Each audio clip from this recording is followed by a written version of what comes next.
امرت ہے تیرے بول تو پیغام زندگی، امرت ہے تیرے بول تو پیغام زندگی، تیرے سوا نہیں کوئی آواز وقت کی، تیرے سوا نہیں کوئی آواز وقت کی۔ بسم اللہ الرحمن الرحیم۔ ناظرین اکرام، السلام علیکم ورحمۃ اللہ وبرکاتہ۔ الحصار کے پلیٹ فارم سے آپ کی خدمت میں حاضر ہیں، اور گزشتہ پروگرامز کو جاری رکھتے ہوئے آج ہم اس جنگ کی حقیقت کا کچھ ذکر کرتے ہیں جو حماس اور اسرائیل کے درمیان ہو رہی ہے، اور جس میں فلسطینی اس ظلم کا شکار ہیں اور پہلے اسرائیلی بھی اس ظلم کا شکار ہوئے۔ اس جنگ کی جو واقعی حقیقت ہے وہ یہ ہے کہ اس جنگ میں خون جو بہہ رہا ہے وہ اصلی ہے، اور باقی سارا ڈرامہ ہے اور فلم ہے، اور اس کو ہم جنگ زرگری کے نام سے اردو میں جانتے ہیں۔ جنگ زرگری کیا ہوتی ہے؟ اس کا ایک دوسرا نام جو معروف ہے اس کو کہتے ہیں نورہ کشتی۔ جنگ زرگری وہ جنگ ہوتی ہے جس میں دشمن کو محض دھوکہ دینے کے لیے دو فریق آپس میں جنگ کرتے ہیں، اور اس کی جو تعریف کی گئی ہے لغت کی کتاب میں، اور اس پر ایک مثال بھی بیان کی گئی ہے۔ میں اس مثال کو حضرت مولانا دوست محمد صاحب شاہد رحمہ اللہ کی کتاب مطالبہ اقلیت سے لے رہا ہوں۔ انہوں نے اس میں اس بات کا ذکر کرتے ہوئے کہ جنگ زرگری کیا ہوتی ہے فرمایا، اس صورتحال کی وضاحت حضرت امام شمس الدین ابن الجوزی بغدادی رحمہ اللہ تعالی کے بیان کردہ ایک دلچسپ واقعہ سے خوب ہو جاتی ہے۔ علامہ یکتا روزگار کثیر التصانیف اور علم حدیث کے ماہرین میں شمار ہوتے تھے۔ آپ نے اپنی تصنیف کتاب الازکیاء میں علی بن محسن سے روایت کی ہے کہ ان کے والد نے بتایا کہ ہمیں بغداد کے بہت سے اکابر سے معلوم ہوا کہ بغداد کے پل کی دوسری جانب دو نابینا گداگر تھے۔ ان میں سے ایک تو امیر المومنین سیدنا علی رضی اللہ تعالیٰ عنہ کے نام کا واسطہ دے کر سوال کرتا ہے، اور دوسرا حضرت معاویہ رضی اللہ عنہ کے نام پر بھیک مانگتا ہے۔ اب اس زمانے کو یاد رکھیں کہ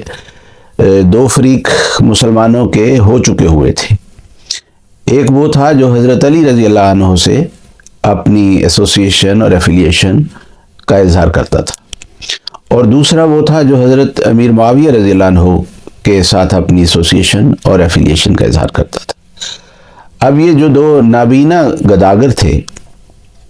اور نابینا کے لفظ کو بھی یاد رکھیے گا، میں اس حوالے کو اس وجہ سے بھی پڑھ رہا ہوں کہ یہ دونوں ہی نابینا ہیں، جو حماس ہے اور جو اسرائیل ہے۔ ان کے اندر بینائی بالکل بھی نہیں ہے، اور اس کا ہم آگے تفصیل سے ذکر کرتے ہیں۔ تو یہ جو دو نابینا بھیک مانگ رہے تھے، ایک حضرت علی رضی اللہ عنہ کے نام پر اور ایک حضرت امیر معاویہ رضی اللہ عنہ کے نام پر، بہت لوگ ان کے گرد جمع ہو جاتے ہیں۔ اب لوگوں میں بھی ایک بھیڑ چال ہے کہ لوگ حقیقت کو جانے بغیر اس بھیڑ چال کا شکار ہو جاتے ہیں، اور ان کی جو ہرڈ انسٹنکٹ ہے وہ زیادہ کام کرتی ہے بجائے اس کے کہ وہ اپنی عقل اور شعور سے کوئی کام لیں۔ وہ اپنی بھیک کے ٹکڑوں کو جمع کرتے رہتے، جب لوٹتے ہیں تو ان ٹکڑوں کو برابر بانٹ لیتے ہیں۔ یہ بھی سن لیں کہ جب وہ دونوں گداگر، نابینا گداگر، جب شام ہوتی تو جو دونوں نے جمع کیا ہوتا تو ظاہر بات ہے کہ وہ گن کے پیسے تو ایک دوسرے کے برابر نہیں لے سکتے تھے، گداگر تھے، لیکن شام کو وہ دونوں ان سارے پیسوں کو اکٹھا کرتے اور اس کے بعد ان کو برابر میں تقسیم کر لیتے، اور اس ہیلہ سے لوگوں سے وصول کرتے رہتے اور ان کے اموال پر ڈاکہ ڈالتے رہتے ہیں۔ یہ وہ مثال ہے جو حضرت مولانا دوست محمد صاحب شاہد نے اپنی اس کتاب میں درج فرمائی ہے۔ آگے فرماتے ہیں اسی عمل کو اردو لغت میں جنگ زرگری کہتے ہیں۔ چنانچہ مولوی سید احمد دہلوی نے اپنی مشہور عالم اردو لغت فرہنگ اصفیہ میں جنگ زرگری کی تشریح میں لکھا ہے: جھوٹ موٹ کی لڑائی، وہ مصلحت کی لڑائی جو دشمن کو دھوکہ دینے کے واسطے بغیر از عداوت لڑے، یعنی باہمی عداوت کوئی نہیں ہے، آپس میں کوئی دشمنی نہیں ہے، لیکن ایک تیسرے فریق کو دھوکہ دینے کے لیے وہ جنگ لڑی جا رہی ہے۔ سازشی لڑائی جس طرح پتنگ بازی میں غتم چارہ یا کشتی میں کمالہ ہوتا ہے۔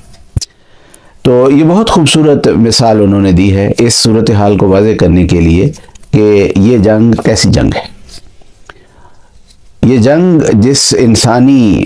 المیہ کو اس نے جنم دیا ہے اور جن کے خون سے اس جنگ نے اپنے آپ کو رنگا ہے، وہ یا اسرائیلیوں کا خون ہے، عام سویلینز کا، یا فلسطینیوں کا خون ہے۔ وہ حقیقت ہے، لیکن باقی سب ڈرامہ ہے۔ ہم نے جب پچھلے پروگرام میں اس بات کا ذکر کیا کہ حماس والے یا تو انتہائی احمق ہیں اگر یہ فلسطینیوں کے ساتھ مخلص بھی ہیں، یا یہ انتہائی غدار ہیں، تو اس وقت تک کم از کم میرے علم میں وہ معلومات نہیں تھی جن کی بنیاد پر میں نے یہ بات کہی تھی، لیکن ان کا جس طور کا بیہیویئر تھا،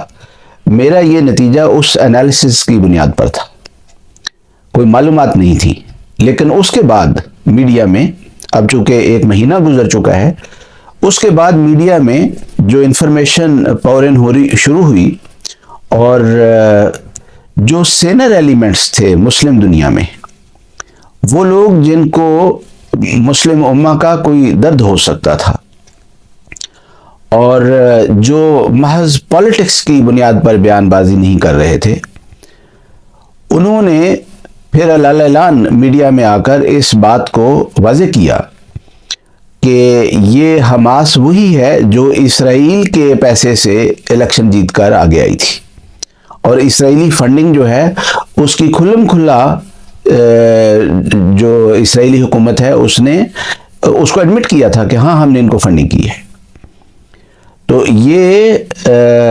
بات جو ہے یہ بہت ہی ویریبل تھی۔ تو جو یہ سارے بیانات سنیں اور ان کے بیانات بھی سنیں، پھر ان کا جو بیہیویئر ہے، جو فیشن ہے ان کے بیہیویئر کا، اس کو جب غور سے دیکھا تو حتمی طور پر یہ نتیجہ نکلا کہ یہ وہ غدار ہیں مسلم امہ کے اور خصوصاً فلسطینی قوم کے، جن سے خیر اور بھلائی کی کوئی امید نہیں کی جا سکتی۔ جس طور پر انہوں نے اس ظلم کو ٹریگر کیا ہے اور ایک بہانہ اسرائیلی حکومت کو دیا ہے، ایک بہت ہی فیک بہانہ ہے جو اسرائیلی حکومت کو دیا گیا ہے۔ تو یہ ایک بہانہ دیا گیا ہے تاکہ وہ پورے فلسطین پر قبضہ کر لیں، اور یہ جو بار بار حالانکہ جو فلسطینی اتھارٹی ہے وہ تو اوسلو معاہدے کے تحت 2 ریاستی معاہدہ کر چکے ہوئے تھے کہ 2 انڈیپینڈنٹ ریاستیں جو ہیں وہ یہاں پر قائم ہو جائیں، لیکن انہوں نے اس معاہدے کو سبوتاج کیا اور کہا کہ ہم نہیں مانتے، اور جو فلسطینیوں کی نمائندہ تنظیم تھی ان کو پھر اسرائیل کی سازش کے تحت ان کو بالکل کونے میں لگا دیا گیا، اور یہ جو ہیں ان کو الیکشن جتوا کے، ساری دنیا جانتی ہے الیکشن ریگنگ ہوتی ہے، اور اپنی مرضی کی طاقتور حکومتیں، اپنی مرضی کی حکومتیں رجیمز لایا کرتی ہیں۔ تو یہ اپنی مرضی کی حکومت لائی گئی، اور پھر انہوں نے جس طور پر بیہیو کیا، اور اب یہ جو بار بار کہہ رہے ہیں کہ ہم 2 اسٹیٹ کو ایکنالج نہیں کریں گے، ہمارا یہ فارمولہ ہی نہیں ہے، ہم تو 1 اسٹیٹ کی بات کر رہے ہیں، تو یہ دراصل اندر خاتے یہ بات کر رہے ہیں کہ صرف سارے کے سارے خطے پر اسرائیلی حکومت ہو اور فلسطین کا نام و نشان مٹا دیا جائے۔ اور یہی باتیں اب کھل کے اسرائیلی حکومت جو ہے، کل کے بھی ان کے بیانات جو تھے اس میں بھی انہوں نے کہا کہ ہم غزہ پر جو کر رہے ہیں بمباری، تو اس کے بعد ہم یہ تھوڑا کریں گے کہ حماس کو ہم اس کی سیکیورٹی جو ہے وہ سپرد کر دیں، ہم اپنے پاس رکھیں گے، ہم تو جانے والے نہیں ہیں واپس یہاں سے۔ تو دراصل یہ اس قبضے کی ایک ایکسٹینشن جو ہے وہ انہوں نے کروائی ہے، اور انہوں نے ایک بہانہ ان کو مہیا کیا ہے کہ جو باقی رہ گیا ہے علاقہ اس پر بھی آ کر قبضہ کر لیں۔ اور یہ بات کوئی ایسی نہیں جو مسلمانوں کے لیے اچنبھے کی ہو یا کوئی عجوبہ ہو۔ مسلمانوں کی تاریخ بدقسمتی سے وہ جو تاریخ دور کی تاریخ ہے، یعنی اولین دور کو چھوڑ کر جو حضرت صلی اللہ علیہ وسلم اور آپ کے خلفائے راشدین کا مقدس زمانہ ہے، اس کو چھوڑ کر اس کے بعد جو تاریخ مسلمانوں کی ہے وہ اتنی چکرڈ ہے، اور اس حد تک اس کے اندر غداری کے قصے ہیں کہ مسلمانوں کے نام غداری کی مثال بن چکے ہوئے۔ میر جعفر اور میر صادق اتنے پیدا کیے ہیں انہوں نے، اور پیدا کرتے چلے جا رہے ہیں، اور آج بھی ان کی کوئی کمی نہیں ہے۔ اور یہ وہی میر جعفروں اور میر صادقوں کا ٹولہ ہے جنہوں نے یہ حرکت کی ہے۔ یہ بظاہر ایکسٹرنل لیڈرشپ کے طور پر کام کر رہے ہیں فلسطین کی، اور خود کبھی یہ جو ان کے اسماعیل ہانیہ ہیں وہ جو پاکستان میں ریلیز کو خطابات کر رہے ہیں، کبھی فضل الرحمان کی ریلی کو خطاب کرتے ہیں، کبھی لبیک والوں کی ریلی کو خطاب کرتے ہیں، تو یہ خود تو قطر میں جا کے بیٹھے ہوئے ہیں، محفوظ مقام پر بیٹھے ہوئے ہیں، مہمان نوازیاں انجوائے کر رہے ہیں۔ اور میں 2-3 دن پہلے خالد مشل صاحب کا انٹرویو سن رہا تھا، تو اس سے وہ اینکر جو تھی اس نے پوچھا کہ تم تو خود کسی جگہ چھپ کے ایئر کنڈیشن میں بیٹھے ہوئے ہو، اور وہاں سے تم پھر میدان جنگ میں آؤ نا، اگر یہ جہاد ہے جس کو تم سمجھتے ہو کہ یہ فرض ہے اور ہم فلسطینی قوم کے ہمدرد ہیں، تو چھپ کے کیوں بیٹھے ہوئے ہو؟ تو یہ ان کی حالت ہے۔ ان بدقسمتوں سے کوئی پوچھنے والا نہیں کہ تم لوگ خود تو اس طرح پر محفوظ مقامات پر بیٹھے ہوئے ہو، لیکن یہ جو لاکھوں غریب فلسطینی ہیں ان کا ٹھکانہ کہاں ہے؟ ان کے لیے کون سی جگہ ہے جہاں یہ اپنی زندگی کو بچا سکتے ہیں؟ تو یہ ان کی حالت ہے، اور یہ غداروں کا ایک ٹولہ ہے، اس سے زیادہ ان کی کوئی حیثیت نہیں ہے۔ جہاں تک باقی مسلم امہ کی حالت ہے، ان سے بھی ایک سوال ہے، اور ان کے بشمول ان سے یہ سوال ہے کہ تمہارا دعویٰ تو یہ ہے کہ ہم اس رسول عربی محمد مصطفیٰ صلی اللہ علیہ وسلم کے غلام ہیں جس کے متعلق قرآن شریف میں اللہ تعالیٰ نے یہ وعدہ کیا، فرمایا وَلَلْآخِرَةُ خَيْرٌ لَكَ مِنَ الْأُولَىٰ، کہ ہر بعد میں آنے والی گھڑی جو تیری پچھلی گھڑی ہے اس سے بہتر ہوگی۔ کوئی ایک لمحہ بھی ایسا نہیں ہوگا، خواہ وہ اس دنیا کی زندگی کا ہو خواہ بعد میں آنے والی زندگی کا ہو، جہاں بعد میں آنے والا لمحہ پہلے گزرنے والے لمحے سے بدتر ہو یا اس کے برابر بھی ہو۔ فرمایا وَلَلْآخِرَةُ خَيْرٌ لَكَ مِنَ الْأُولَىٰ، ہر گزرنے والا لمحہ جو ہے آنے والا لمحہ اس سے بہتر ہوگا۔ تو یہ جو فلسطین میں ظلم ہو رہا ہے،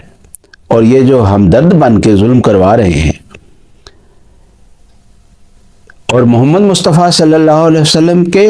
نام پر لوگوں کو اکٹھا کرتے ہیں اور اسی نام پر چندے اکٹھے کرتے ہیں،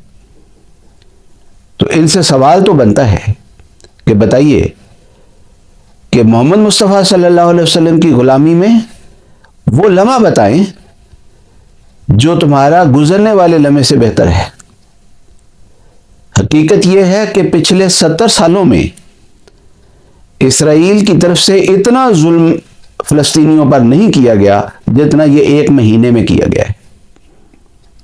جتنی تباہی اور بربادی اس 1 مہینے میں کی گئی ہے، اتنی تباہی اور بربادی پچھلے 70 سالوں میں نہیں کی گئی۔ اور جو بعد منصوبے ہیں وہ اتنے زیادہ ہیں کہ بالکل کلیتاً اس قوم کو نیست و نابود کرنا ہے۔ اور بہانے یہ بنا رہے ہیں کہ مطلب ایمبولینس پر حملہ کرتے ہیں تو کہتے ہیں اس میں حماس کے لوگ جا رہے تھے، ہسپتال پر حملہ کرتے ہیں تو کہتے ہیں اس میں حماس کے لوگ تھے، ریفیوجی کیمپس پر حملہ کرتے ہیں تو کہتے ہیں اس میں حماس کے لوگ تھے، مسجد پر حملہ کرتے ہیں تو کہتے ہیں اس میں حماس کے لوگ تھے۔ تو اس پریٹیکسٹ پر، اس قسم کے بہانے پر جب تک چاہیں ظالم اور طاقتور ہیں، جب تک چاہیں حملہ کرتے رہیں، اور جب تک آخری انسان اس خطہ زمین پر زندہ موجود ہے اس وقت تک یہ بہانہ بنا کے حملہ کرتے رہیں۔ کون روک سکتا ہے؟ اور کون ہے جو اس کو ویریفائی کر سکتا ہے؟ کیونکہ کسی کے ماتھے کے اوپر تو نہیں لکھا ہوا کہ یہ شخص جو ہے یہ حماس کا ہے، یہ حماس کا نہیں تھا۔ اس کے اوپر کوئی ایسا مارک تو نہیں ہے جس کو مرضی حماس کا بندہ قرار دے دیں۔ پھر ایک دوسرا حصہ بھی ہے اس حماس کی اس حرکت کا۔ جتنے بھی ان کے لیڈران ہیں اور جتنے بھی ترجمان ہیں وہ مسلسل یہ بات کر رہے ہیں کہ جی چونکہ 70 سالوں سے ایک مسلسل ظلم جو ہے وہ فلسطینیوں کے خلاف ہو رہا ہے، تو ایک کنٹینیوس وار کی پوزیشن میں ہیں ہم، تو ہم نے یہ ایک ایونٹ کیا ہے ان دیٹ سینس کہ جو یہ نہیں کہ ہم نے جنگ چھیڑی ہے، جنگ تو آلریڈی 70 سالوں سے ہو رہی ہے، لیکن ہم نے ایک بدلہ لیا ہے یا ان کو ایک سبق سکھایا ہے اور فلسطین کے مسئلے کو بھی اجاگر کر دیا ہے۔ بات یہ ہے کہ اگر بفرض محال یہ مان بھی لیا جائے کہ ان کی منطق اس حد تک درست ہے کہ ان کا اس طرح کی حرکت کرنے کا کوئی قانونی یا اخلاقی جواز تھا، لیکن سوال تو پھر یہ ہے کہ کیا اسرائیل کے ساتھ لڑنے کی ان کی جنگی صلاحیت بھی تھی؟ کیونکہ صرف جنگ چھیڑنا اور اس کے بعد اپنے لوگوں کی حفاظت نہ کر سکنا، یہ کون سی عقل مندی ہے؟ سب سے پہلے انسان کو یہ دیکھنا پڑتا ہے کہ میں اپنے خاندان کی، اپنے قبیلے کی، اپنے ڈیپینڈنٹس کی، اپنی قوم کی میں حفاظت بھی کر سکتا ہوں یا نہیں کر سکتا دشمن کے مقابل پر؟ کیا دشمن کے ساتھ لڑنے کی کوئی صلاحیت بھی موجود ہے یا نہیں ہے؟ تو صلاحیت کی جہاں تک بات ہے وہ زیرو ہے۔ اور یہ جو ایک متھ کریٹ کی ہے کہ ہم نے ان کا آئرن ڈوم جو ہے اس کو بریچ کر دیا اور ہم نے اس کو ایکسپوز کر دیا اور ہم نے جا کے یہ کیا ہے، تو اس کا حقیقت بات یہ ہے کہ حماس کی صلاحیت کے ساتھ کوئی تعلق نہیں ہے۔ اگر ان کو کہیں سے ایکسٹرنل ایڈ مل کے اس طرح کی حرکت نہیں کروائی گئی ان سے۔ اگر ہم غور کریں تو قرآن شریف کی تعلیم سے اس بات کا کوئی لگا ہی نہیں کھاتی یہ بات کہ یہ مسلم قوم جو ہے اس کو قرآن کریم کے ذریعے یہ تعلیم دی گئی تھی کہ جب شراب اور جوئے کو حرام کیا گیا تو اللہ تعالیٰ نے فرمایا کہ اسمہما اکبر من نفعہما، کہ ٹھیک ہے شراب اور جوئے میں کچھ نفع تو ہے لیکن ان کا نقصان جو ہے وہ اس کے نفع سے زیادہ ہے۔ تو اس میں اصولی طور پر ایک تعلیم قرآن کریم نے یہ دے دی کہ اے مسلمانوں، کوئی ایسی حرکت نہ کرنا جس کا نفع کم ہو اور نقصان زیادہ ہو۔ تو جب اس تعلیم کو، جس میں ایک جائز چیز کو حرام قرار دیا گیا، جو پہلے جائز تھی اس کو حرام قرار دیا گیا، اور جس کے اندر خود تسلیم کیا کہ اس کے اندر نفع موجود تھا۔ تو اگر ان کی جنگ میں کوئی نفع تسلیم بھی کر لیا جائے تو پھر بھی سوال یہ ہوگا کہ بتائیے کہ کیا اس کا نفع اس کے نقصان سے زیادہ ہے یا برابر ہے یا کم ہے؟ تو دنیا کا کوئی انسان اس وقت جو صورتحال موجود ہے اس کو دیکھ کر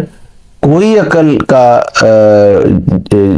کوئی بھی عقل مند انسان اس بات کا فتویٰ دے ہی نہیں سکتا کہ اس جنگ کا نفع اس جنگ کے نقصان سے بڑا نہیں ہے، بڑا ہے، اس کا نقصان ہی بڑا ہے۔ ہم یہاں اس مضمون کو روکتے ہیں، لیکن آگے اس کو جاری رکھیں گے انشاءاللہ اور اسی پر بات کریں گے۔ جزاکم اللہ تعالی و احسن الجزا۔ السلام علیکم ورحمۃ اللہ وبرکاتہ۔